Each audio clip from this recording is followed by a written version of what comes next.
দর্শক, আজকের ভিডিওতে আপনাদের দেখাবো জামায়াতের স্ট্রং 5টি ঘাঁটি জেলা। যেই জেলাগুলোতে জামায়াতকে পরাজিত করা একেবারেই অসম্ভব। যে দলই হোক না কেন, আওয়ামী লীগ বলেন, বিএনপি বলেন, প্রধানমন্ত্রী শেখ হাসিনা বলেন, খালেদা জিয়া বলেন, তারেক জিয়া বলেন, যে কেউ যদি এই জেলাগুলোতে জামায়াতের লগে প্রতিদ্বন্দ্বিতা করে তাহলে কিন্তু জামায়াতের সাথে পারবে না। কারণ এই জেলার মানুষগুলো জামায়াত ছাড়া অন্য কোনো দলকে পছন্দ করেন না। যাই হোক দর্শক, বেশি কথা বাড়াবো না, আমরা সরাসরি ভিডিওতে চলে যাব। সাতক্ষীরা জেলা, এই সাতক্ষীরা জেলা জামাতের একেবারে মূল ঘাঁটি হিসাবে কিন্তু পরিচিত। কারণ এখানে বিগত সরকারের আমলে পুলিশ, র্যাব, বিজিবি যৌথ বাহিনী দিয়ে জামাতকে শেষ করে দেওয়ার জন্য বহুত অভিযান চালানো হয়েছে। তারপরও এই জেলাতে জামাতকে নিঃশেষ করা যায়নি। এবং যদি আমরা পূর্বের নির্বাচনী রেকর্ডগুলো দেখার চেষ্টা করি তাহলে 1991 সাল, 1996 সাল পরপর দুইবারই এই জেলাটা জামাতের দখলে। অর্থাৎ এখানে আপনি ধানের শীষ বলেন আর নৌকা বলেন, এই সমর্থক আপনি খুঁজে খুব কম, রেয়ার পাবেন না। এখানে সবচাইতে বেশি হচ্ছে জামাতের লোক, অর্থাৎ দাড়িপাল্লার লোক সবচাইতে বেশি। এর কারণ হচ্ছে এই জেলাতে জামাতের অর্থনৈতিকভাবে এরা এতটাই শক্তিশালী।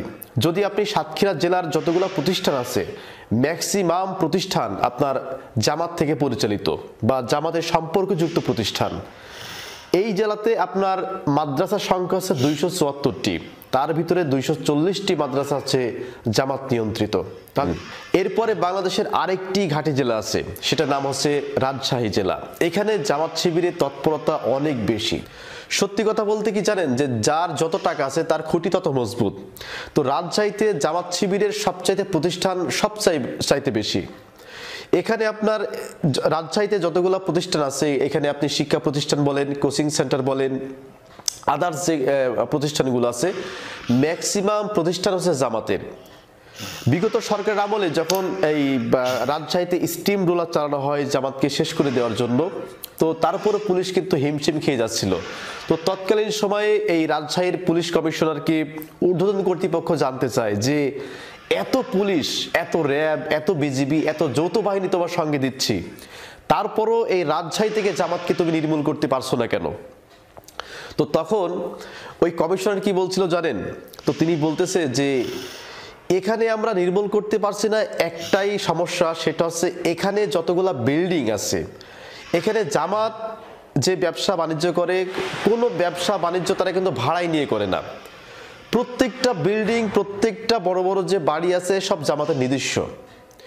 তো যার ফলে বিভিন্ন জায়গা থেকে কর্মী এনে জামাত তাদের নিজস্ব বিল্ডিংয়ে রাখে এবং সেখানে তাদের খাওয়া দাওয়ার ব্যবস্থা করে দেয়।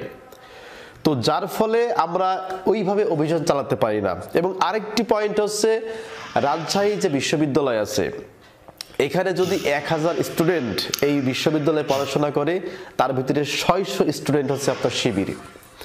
তো আপনি শেষ করবেন কিভাবে?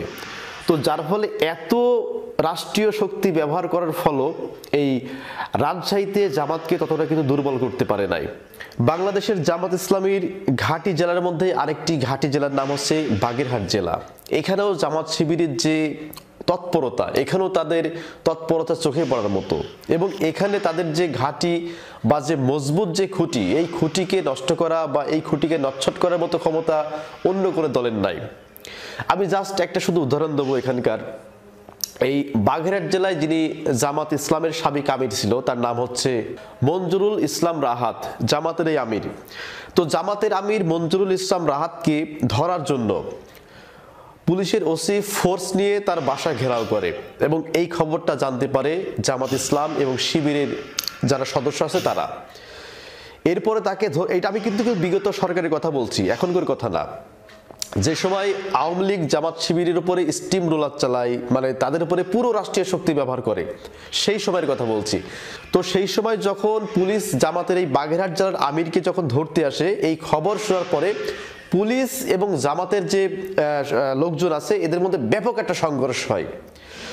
জামাত শিবিরের যারা সমর্থক ছিল বা যারা কর্মী ছিল, এরা পুলিশের ওসি সহ 5 জন পুলিশকে মেরে একেবারে আধমরা, মানে আহত করে ফেলেছে। চিন্তা করেন, মানে বর্তমান মানে তৎকালীন আওয়ামী লীগ সরকারের আমলে একজন ওসি এবং তার সাথে যে ফোর্স ছিল সেই সমস্ত ফোর্সকে মেরে একেবারে মাটিসাৎ করে ফেলেছে জামাত ইসলামের লোকেরা। যখন তাদের কোনো পাওয়ার নাই তারা তারপরও পালিয়ে পালিয়ে বেড়াচ্ছে, তারপরও তাদের শক্তিকে কোন পর্যায়ে চিন্তা করেন। শুধুমাত্র তাদের একজন আমিরকে ধরতে এসেছিল, এতেই পুলিশের ওসি সহ বাকি সদস্যদের মেরে একেবারে হাসপাতাল।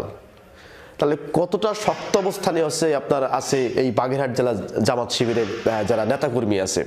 তো সুতরাং সেই হিসেবে বলা যেতে পারে যে জামাত ইসলামের একটি ঘাঁটি হচ্ছে এই বাগেরহাট জেলা। এরপরে বাংলাদেশ জামাত ইসলামের আরেকটি ঘাঁটি জেলার নাম হচ্ছে চট্টগ্রাম জেলা। আপনারা দেখেছেন যে সবচাইতে বড় বড় মিছিল মিটিং দুইটা জায়গায় কিন্তু জামাতের সবচাইতে বেশি হয়, একটা হচ্ছে ঢাকাতে আর একটা হচ্ছে চট্টগ্রামে। চট্টগ্রামে জামাত শিবিরের যে দাপট এটা চোখে পড়ার মতো।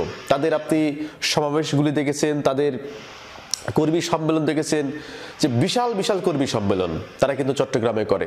এবং সবচাইতে জামাতের দুর্গ বলা হয় চট্টগ্রাম 14 আসনকে, কারণ বিগত সরকার কিন্তু জামাত শিবিরকে শেষ করার জন্য বহুত লড়াই করেছে, কিন্তু এই জায়গাগুলিতে জামাত শিবিরকে শেষ করতে পারে নাই। তো প্রিয় দর্শক, আজকের ভিডিওতে জামাতের যে 5টি ঘাঁটি জেলার সাথে আপনাদের পরিচয় করে দিলাম।